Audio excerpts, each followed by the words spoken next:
Saudação internauta, mais um vídeo aqui. Hoje estaremos discorrendo exatamente sobre a seguinte questão. Quando você vai, por exemplo, lá na Constituição Federal, a Constituição do nosso país, aquela de 1988, no artigo 5º, né, no inciso 1º, né, vai estar escrito exatamente ali que homens e mulheres são iguais em direitos. E aí, quando você vai para o Novo Testamento, né, na carta de Paulo ali a Timóteo, você chega lá exatamente no seguinte texto. E não permito que a mulher ensine, nem que exerça autoridade sobre o homem, esteja, porém, em silêncio, né? E aí quando você olha essas duas coisas, você olha a ascensão feminina, hoje em dia as mulheres estão aí, numericamente são até mais do que os homens, as mulheres estão assumindo vários cargos importantes aí no mundo social, no mundo dos negócios, né? E você tem presidentes em alguns lugares, em alguns países aí, presidentes ou líderes, né, de estado que são realmente mulheres. E aí você chega nessa questão e você vai para esse problema aqui. Porque Paulo impõe restrições funcionais específicas às mulheres, né? Então o vídeo de hoje exatamente vai discorrer um pouco sobre isso, sobre que envolve essa parte de ministério feminino. Aqui a gente não vai discutir se havia diaconisa na igreja, se havia mulheres que colhiam ofertas, nada dessas questões pormenores. A gente vai ver mesmo na questão da liderança suprema, no caso da igreja, que entra aqui na ideia do ministério feminino, né? Não vamos entrar também na ideia, mulheres profetizavam, falavam e tal, nada dessa questão.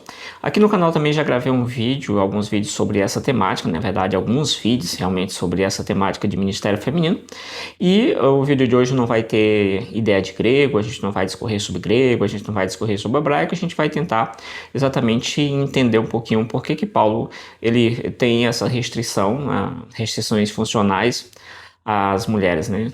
É uma restrição meio que ontológica em relação a essas mulheres, ou a mulher em si, em termos de liderança da igreja, né? Então esse é um tema muito polêmico, principalmente do ponto de vista social, quando a gente observa essas abordagens sociológicas, né? A gente observa aí a ideia da igualdade, né? Principalmente depois da Revolução Francesa, né? Igualdade dos direitos iguais e tudo mais, direito ao voto, a mulher votando também. Aqui no Brasil a mulher votou a partir de 1930, né? Não que eu fosse proibido pela Constituição aí de 1891, mas é porque disse que não se pensava que a mulher pudesse fazer isso. Então, a partir de 1930, né, você tem algumas leis ali que vão reforçar a questão do voto feminino aqui no Brasil.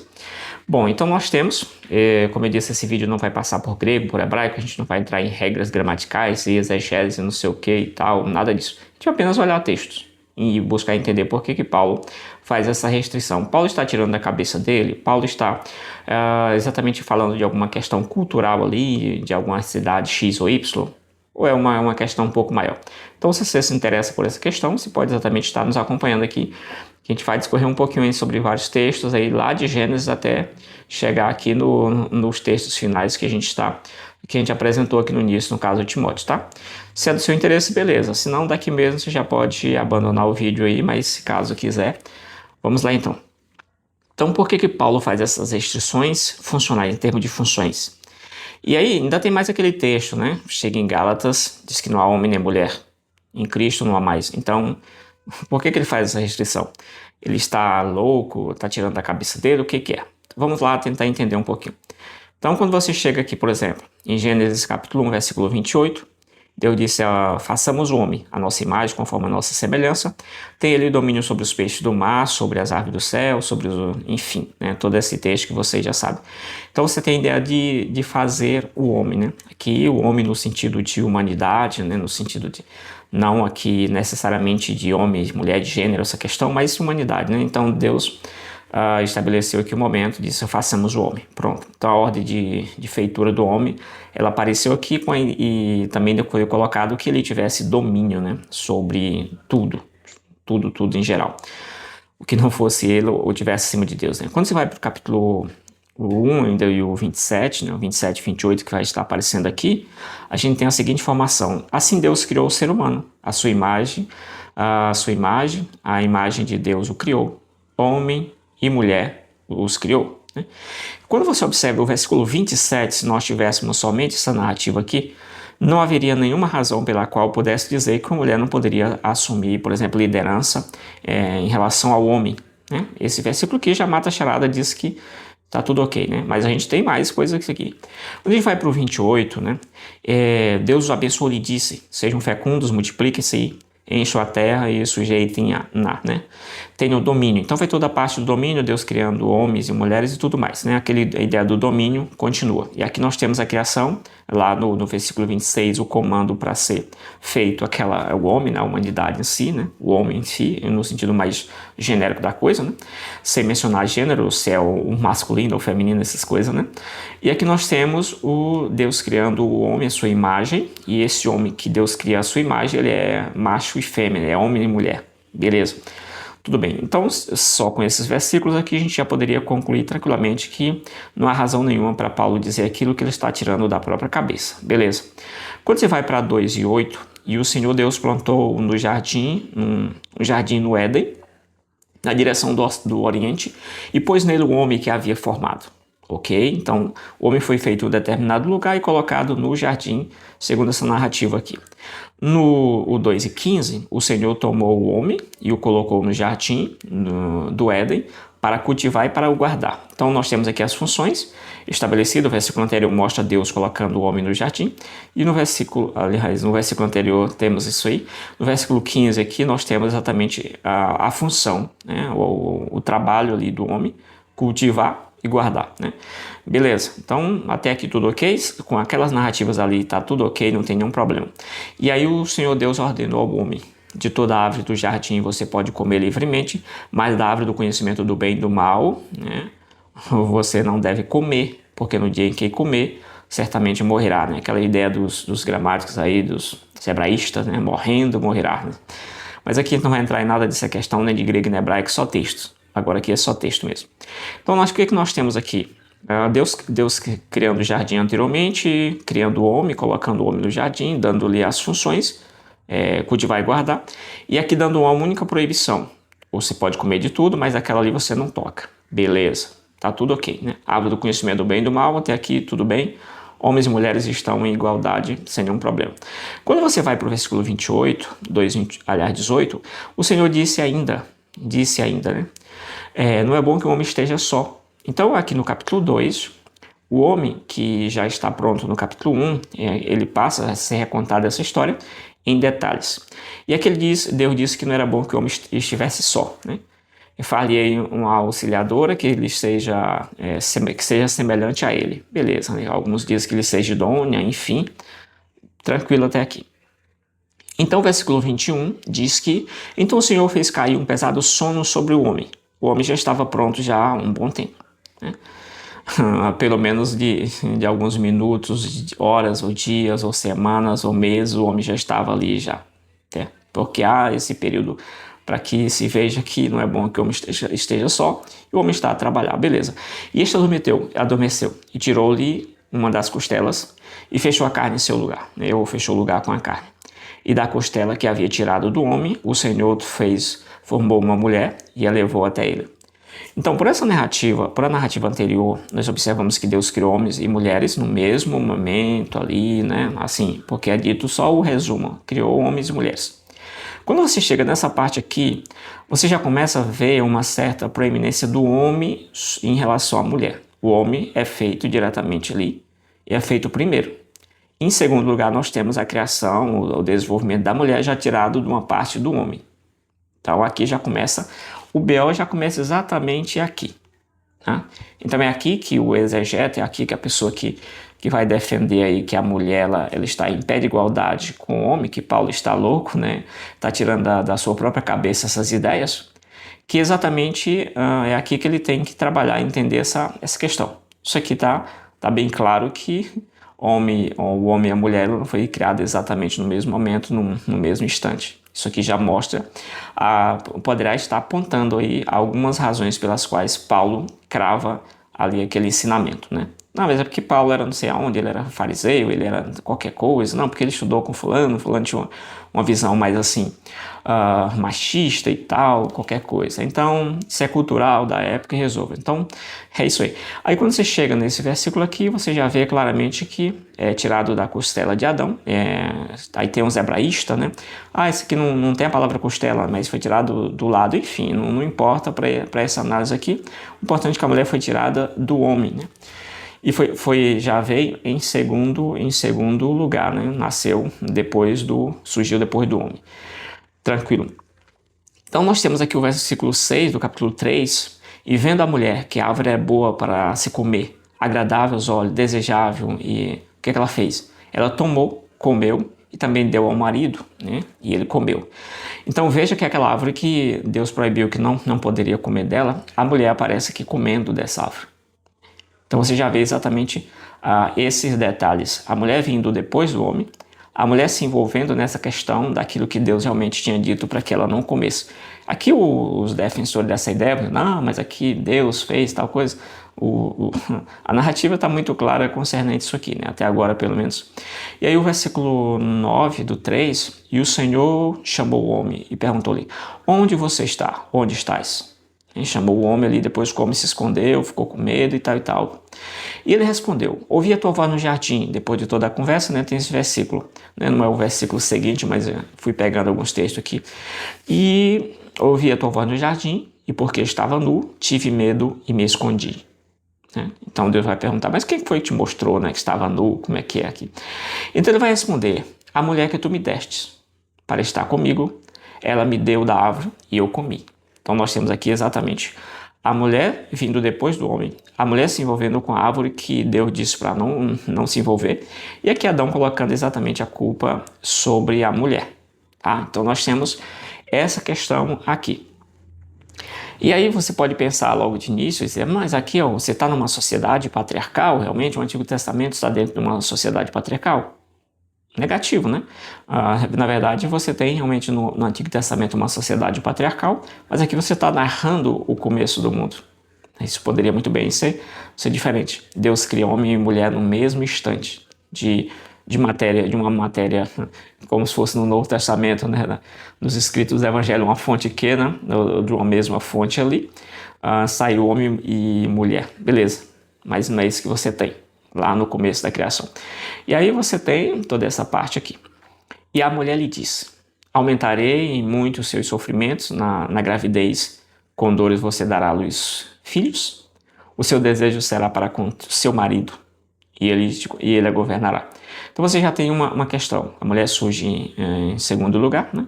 Depois ela se envolve, ela é tirada da costela, depois ela se envolve com a questão da árvore ali do conhecimento do bem e do mal, e agora o desejo dela, né, assim, o texto parece indicar que há um reforço nesse sentido, teria que ver o hebraico direitinho, isso é com os hebraístas, mas a ideia está mantida, e ele a governará, né? O marido, o homem governará a mulher. Então aqui você já vê exatamente toda a estrutura montada lá no começo, na criação, daquele pensamento que Paulo vai trazer lá no Novo Testamento. Né? Beleza. Aí quando você vai, por exemplo, Gênesis capítulo 2, versículo 5, versículo 2, e Deus os criou homem e mulher, e os abençoou e lhe deu um nome de ser humano, né? Ou, às vezes algumas traduções mais antigas dizem o nome de Adão. Né? E no dia em que foram criados, Gênesis 2 e 5 e 2. Assim Adão foi o primeiro ser humano e líder no jardim. Né? O primeiro ser humano, claro, né? Isso não é um versículo, mas eu que coloquei aqui, né? O versículo é só o de cima. Então o Adão foi o primeiro homem e o primeiro líder no jardim. Então nós temos aqui, após a queda, né? Noé foi o salvador da espécie humana. Você vê lá em Gênesis 6 e 8. Tanto Adão, o Noé é um homem, né? E você vê exatamente ali, porém Noé encontrou favor aos olhos do Senhor. Então os homens estão aqui. E aí você tem em Gênesis 6 e 14 exatamente sobre a Arca da Aliança, né? A Arca das Tábuas da Aliança de cipreste. E nela você tem exatamente ali, faça uma arca de tábua de cipreste, nela você fará os compartimentos e revestirá com betume por dentro e por fora. Aqui você tem a estrutura da arca que é dada exatamente para Noé, que é o Salvador, né? O Salvador como um homem ali, né? Beleza. E aí você tem aqui os três nomes mais importantes antes da lei, dentro da ideia do patriarcado, né? E aí você tem ali Gênesis 26, versículo 24, e na mesma noite o Senhor lhe apareceu e disse: Eu sou o Senhor do seu pai Abraão. Apareceu Isaac. Então, esse aqui é um daqueles que a Bíblia vai chamar de que esse Deus pertence a ele, né? O Deus de Abraão. Então, Deus vai aparecer para Isaac e vai dizer assim: Eu sou o Deus do teu pai Abraão. E aí faz todas as promessas e tudo mais.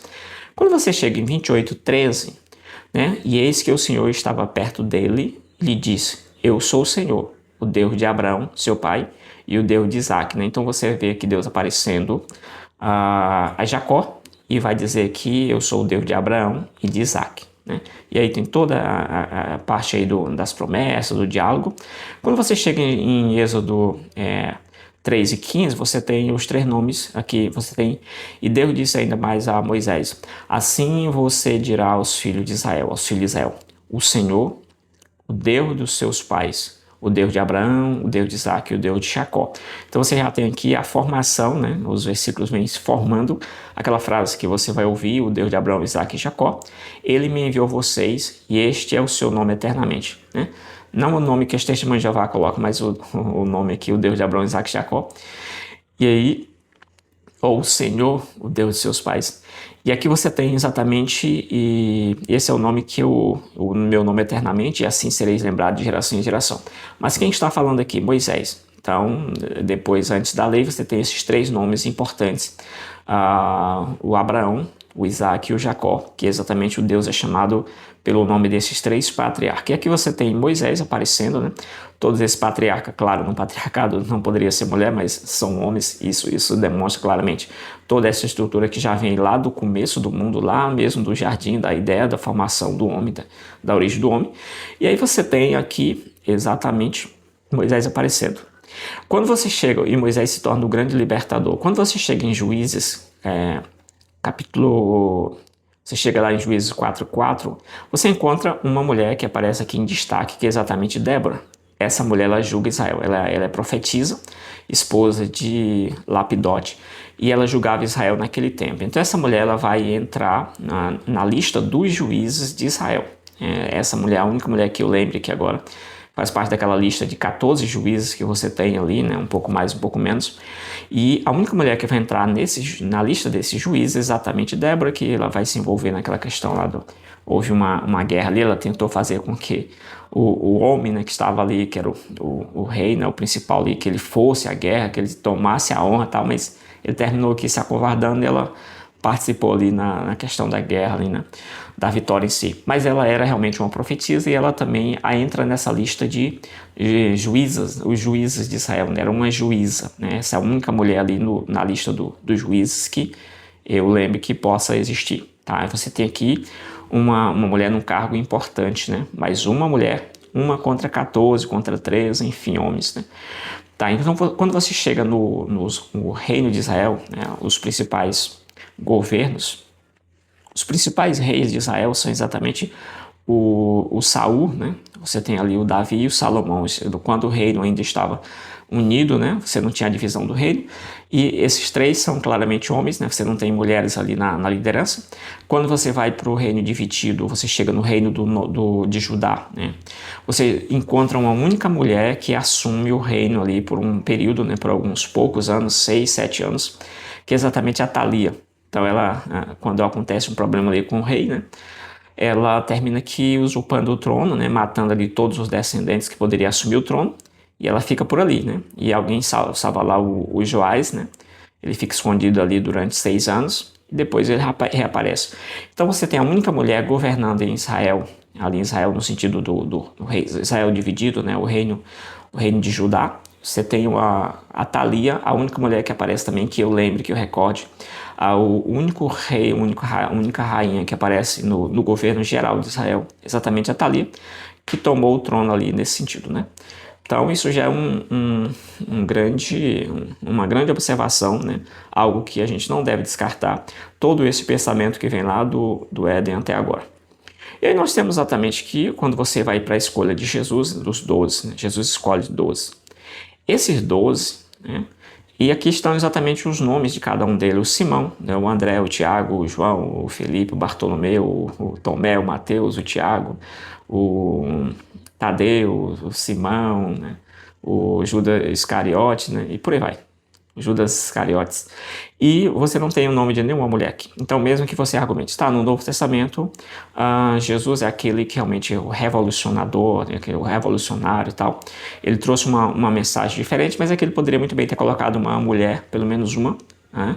Assim como o Débora assumiu lá, julgava Israel por um período, e dentro do livro do Juiz você tem que considerar aquela frase: naquele tempo os homens faziam como queriam, né? Não havia rei Israel e cada um fazia como queria. Beleza, aqui Jesus poderia, para quebrar esse protocolo, como ele quebrou o protocolo de muita coisa, né? Expulsou o cambista do templo, considerou a oferta de viúva ali muito mais do que a dos outros, né?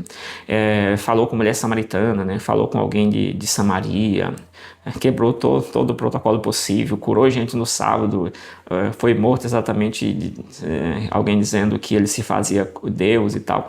Então ele quebrou os protocolos que tinha para quebrar, ele quebrou tudo. Mas esse aqui ele não quebrou, não instituiu. Claro, isso é uma questão cultural, da época e tudo mais. Estou dizendo que aqui seria um bom lugar para ele estabelecer uma mulher nessa liderança apostólica, né? Aqui já mataria tudo, esqueceria tudo que eu disse lá no Antigo Testamento e você ficaria apenas com esses 12 apóstolos de Jesus. E acabou. Entre os 12 apóstolos você tem uma mulher. Por que você não pode colocar a mulher de pastora? Não tem razão nenhuma. Acabou, morreu toda a argumentação. Mas aqui você não tem. Aí quando você tem, por exemplo, na escolha de Matias, poderia muito bem o Espírito Santo já, né, depois de algum período, já no início da igreja, né? Poderia muito bem ali a igreja em si ter dito: olha, por que não colocar uma mulher agora para substituir esse homem que não prestou aí, o Judas? Colocava uma mulher ali, 2 mulheres para disputar, enfim, uma mulher e um homem. Você não tem isso. Não tem isso aqui. E aí você vai exatamente na igreja primitiva, na igreja de Antioquia, por exemplo, havia profetas e mestres. Esses são exatamente o Barnabé, o Simeão, também chamado Níger, o Lúcio, né? Você tem o Manaém, você tem uma galera pesada ali, né? Você tem o Saulo, né?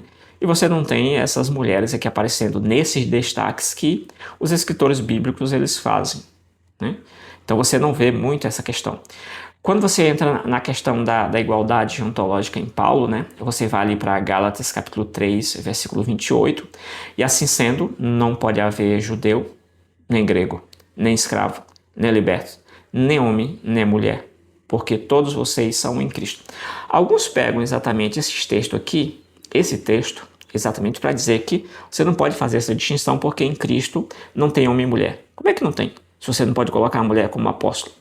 Algum pastor. Na verdade, no Novo Testamento você não tem ninguém sendo pastor, né? Mas você tem aquela função sendo exercida pelo bispo, pelo presbítero, enfim. Você tem a estrutura, mas ninguém, como eu já disse, já gravei um vídeo sobre isso explicando, você não tem no Novo Testamento ninguém sendo chamado de pastor.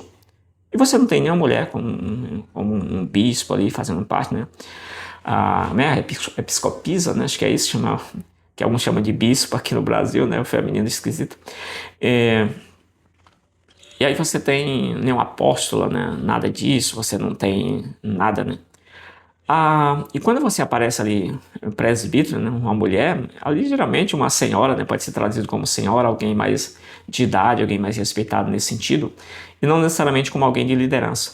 A exceção que você tem, que ainda é debate hoje, assim, é sobre Romanos 16, 7, né? Aquela questão ali de Júnia, se era homem, se era mulher, né? Os léxicos hoje, os mais recentes afirmam que ali muito provavelmente seria uma mulher, mas aí você tem a outra interpretação. O que Paulo realmente está querendo dizer? Ela era um apóstolo, né? Ou ela era alguém entre os apóstolos, alguém proeminente, o que ela era ali, né? Você ainda tem uma discussão. O certo é que você não tem essa base aqui. Então, o texto que você usa para dizer que a mulher pode assumir essa liderança no mesmo nível que os homens, é mais ou menos texto igual isso aqui. Por exemplo, não há judeu, né? Não, então não tem judeu nem grego. Pergunto, como povo, existe judeu e grego? Permanece, né? Então você tem escravo. Você tem escravo ainda hoje em algum lugar? Você tem. Você tem liberto? Você tem. Você tem homens e mulheres em termos de gênero? Ok. Então, essas questões está falando de outro tema que não necessariamente esse da liderança, né? Então, aí, você pegar esse versículo, você tentar correr a outros costumes e tal, aí complica. E aí quando você chega nessa ideia dessa igualdade ontológica em relação ao gênero em si, o recorte, né, da mulher em si, o ser enquanto ser, você vê essa ideia, né? Mas quando você vai para as funções, exatamente você tem uma clara divisão em que as mulheres elas são de alguma forma impedidas de assumir determinados cargos na igreja. E não, isso não nasce da cabeça de Paulo, né? E aí você vê algumas, mesmo você tendo aquelas abordagens mais inclusivistas, né? Inclusiva, melhor dizendo, você tem algumas abordagens em Paulo que elas são incômodas, por exemplo, esposa, que cada uma de vocês se sujeita ao seu próprio marido como ao Senhor. Então ele está falando onde é isso aqui? Lá aos Efésios. Ah, isso aqui é cultural, os Efésios. Não, beleza, tudo bem. Isso é cultural, os Efésios. E aí você tem, por exemplo, né, que a mulher deve se sujeitar ao marido. Por quê? Não, aí você arruma uma lei, não, porque na lei de tal, dessa região aí tinha uma lei assim, não sei o quê. Isso não faz o menor sentido, né? Porque o marido é o cabeça da esposa. Ah, isso aqui também era uma lei que existia lá, lá na região dos Efésios, lá em Éfeso, né? Era uma lei que existia lá. Isso faz algum sentido? Olhando todas essas abordagens que a gente vem trazendo lá de Gênesis, faz algum sentido essa argumentação? Não, não faz o menor sentido. E aí você tem um problema que você tem que resolver, né? Como Cristo é o cabeça da igreja, assim sendo ele o salvador do próprio corpo, né? Então, qual é o exemplo que Paulo dá em relação ao marido e à mulher? O marido é o cabeça da mulher, da mesma forma como Cristo é o cabeça da igreja. Se o marido não for o cabeça da mulher, Cristo não é o cabeça da igreja. Essa é a argumentação. Não tem como você colocar isso aqui na conta de cultura, colocar na conta de uma lei. Não, mas que ele está falando aqui, ali era porque naquela igreja, isso não cola, né? E ainda mais você está falando uma carta aos Efésios, que essa carta aqui tem outra discussão sobre ela, né? Se era, aliás, carta aos Colossenses que Paulo cita, né? Você tem aí no início da carta ali que não aparece em alguns manuscritos essa expressão aos Efésios, né? Então aparecia nesse sentido como uma carta geral, era uma carta também que ela deveria ser lida e trocada também com outras. Enfim, você não tem uma carta que é lida somente numa igreja, você tem uma carta geral. Aí o negócio complica aqui exatamente nessa situação. Vamos mais para algumas afirmações incômodas que Paulo faz. Que as mulheres se conservem caladas na igreja, porque não lhe é permitido falar, mas estejam submissas, como a lei o determina. Essa questão da mulher falar, né, você encontra exatamente em outros textos de Paulo. Mulheres falando, né, por exemplo, ali, 1 Coríntios 11, 5, com esses textos aí de cabeça. Né, você tem mulheres falando ali, enfim, né? Isso aí não vê um caso. Aqui você pode, nesse ponto, colocar que essa alegação de Paulo aqui, em relação a não deixar a mulher falar na igreja, tem a ver com algum tipo de elemento cultural ali. A mulher atrapalhava o culto, tudo bem. Você não vai dizer que não permite nem que a mulher fale. Mas o que você percebe nessa frase de Paulo? Por que ele disse que não permite que os homens não falem na igreja? Porque os homens podem falar. Será se as mulheres elas eram exatamente sem nenhum tipo de educação e os homens todos educados? Tá, os homens, as mulheres geralmente em algumas culturas ali nos gregas, né, entre os gregos, as mulheres não estavam arroladas naquela democracia, né, em alguns momentos, as mulheres não tinham lá essas coisas. Enfim, tudo bem. Mas, entretanto, todavia, supor que todos os homens eram extremamente educados, que as mulheres só elas que falavam, que atrapalhavam o culto, não sei se isso faz algum sentido, né? Como também a lei determina. Aí você pega essa lei, como eu já vi comentaristas, né? A gente já comentou muito o grego dessas passagens aí. Como você tem alguns comentaristas que chegam a dizer, não, essa lei era uma lei lá, né, daquela região, né? A lei, aí outros vão para umas leis antigas que não tem nada a ver uma coisa com outra. Aí outros vão para uma lei local, enfim. O que Paulo diz? Porque para a mulher é vergonhoso falar na igreja. Por que não é vergonhoso os homens falarem? Por que é vergonhoso a vergonha apenas para as mulheres? É vergonhoso para a mulher falar ou é vergonhoso para a igreja que as mulheres estão falando? É vergonhoso para o marido da mulher? É vergonhoso para quem? Porque para a mulher é vergonhoso falar na igreja. Para ela é vergonhoso. ou para a igreja? Para quem que é vergonhoso isso aqui? Então a gente começa a observar algumas questões complicadas aqui. E aí a gente vai para mais uma abordagem aqui paulina, incômoda, né? Abordagens incômodas. A mulher aprende em silêncio. E esse texto é relacionado com aquele lá de Corinto, né? Não pode falar, tá, tudo bem. Como é que eu vou aprender em silêncio? Esse texto aqui já tem um vídeo aqui no canal, né, que eu explico sobre esse texto aqui do versículo 12, né? É com toda a submissão. Como é que eu devo aprender? Eu devo aprender em silêncio. Claro, essa palavra silêncio você pode ter uma tradução um pouquinho melhor, né? Em relação a ela aqui, tudo bem, eu já fiz isso aí em outros vídeos também sobre o grego dessa passagem, mas aqui, vamos pegar o que está aqui. Então a mulher aprende em silêncio. Salvo engano, eu estou usando aqui a versão da NA, né? A mulher aprende em silêncio, com toda a submissão. Como que é a forma que ela deve aprender? Em silêncio, com toda a submissão. Isso parece o quê? Né? Por que ela é isso? E não permite que a mulher ensine. Por que não permite que a mulher ensine? Ela não pode falar. Não, lá o problema é porque a mulher estava falando e atrapalhava o culto. Tá, mas ensinando ela não se torna o elemento principal e todos devem ficar calados para ela falar? Por que não permite que a mulher ensine? Por que não permite? Né? Então, nem que exerça autoridade sobre o homem. Esteja, porém, em silêncio. Essa palavra silêncio pode ser, tem uma tradução um pouquinho melhor do que isso aqui. Tá? Porque primeiro foi feito Adão, depois Eva. Para onde que Paulo está indo aqui? Está indo exatamente para o Gênesis, aquele mesmo argumento que eu usei lá no início do vídeo. É isso? Não tem para onde correr. Você pode muito bem recorrer para onde você quiser, mas não tem o que fazer.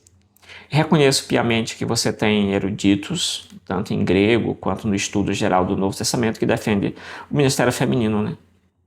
Mas o que acontece é que no Antigo Testamento, no Novo Testamento, você não tem base para isso aqui. Você não tem.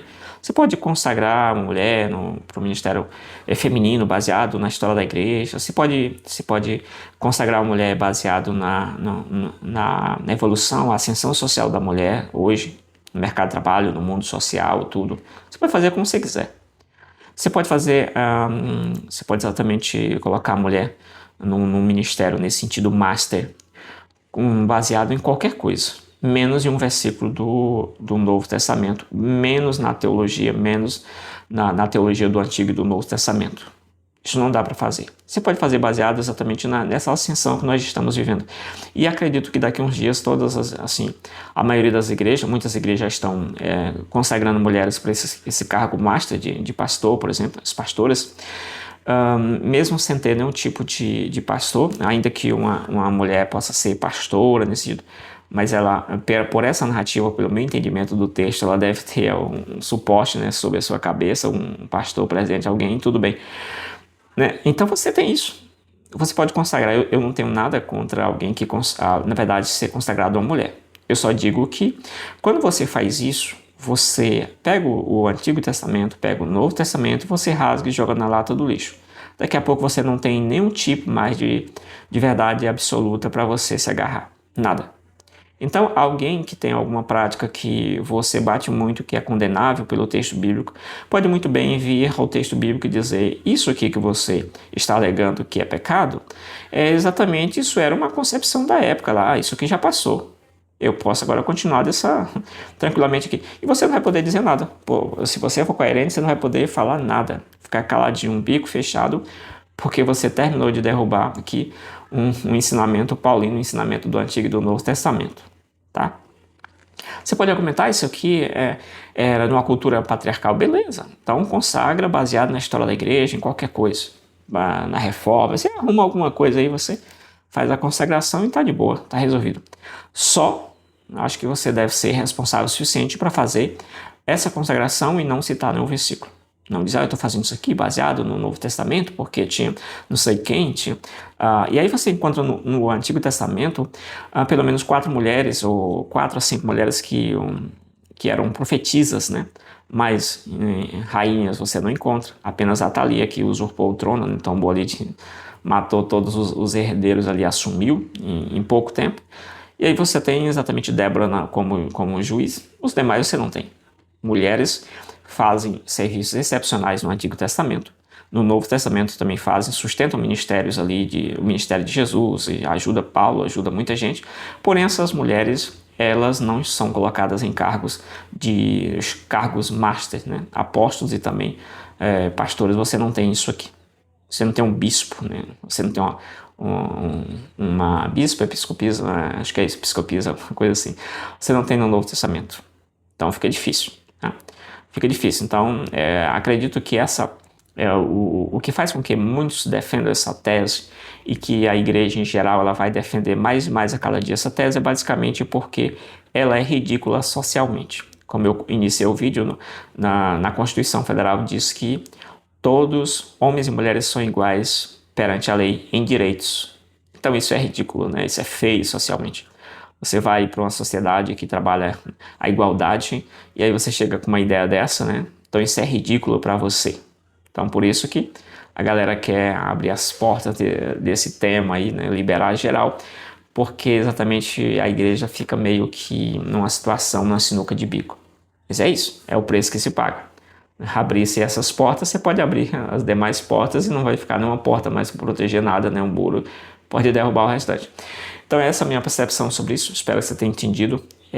Eu acho impossível alguém ter chegado até aqui, né? Com certeza quase ninguém vai chegar nesse ponto aqui. Se por acaso você chegou aqui, comenta de eu cheguei até aqui, porque é quase impossível alguém chegar aqui, né? Na verdade a galera já abandona aí o vídeo lá no começo, né? E pronto.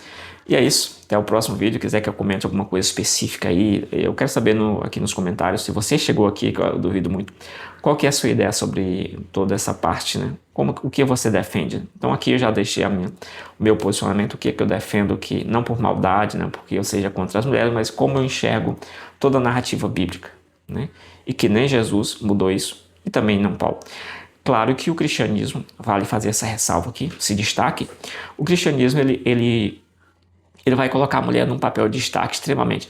Existe um livro que eu li há muito tempo que não sei se é 7 mitos ou uma quantidade lá de mitos, 7 mitos sobre o cristianismo. E um desses mitos é que o cristianismo é machista. Ele vai exatamente mostrar como o cristianismo resgata essas mulheres que em muitas sociedades são colocadas em desprezo, e o cristianismo vai dar exatamente vez a essas mulheres. Um exemplo claro disso é Jesus aparecendo para uma mulher, colocando a mulher em destaque. E lá em Gênesis 3:15 também falando nascerão da semente da mulher.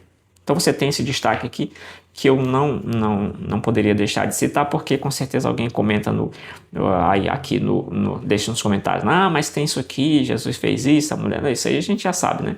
Aí já são outros 500. Mesmo assim, Jesus não colocou nenhuma mulher no apostolado, e também a igreja não colocou nenhuma mulher ali no ministério no sentido de pastor, bispo, coisa do tipo, tá? Então basicamente isso, valeu, fui, deixa a tua opinião aí.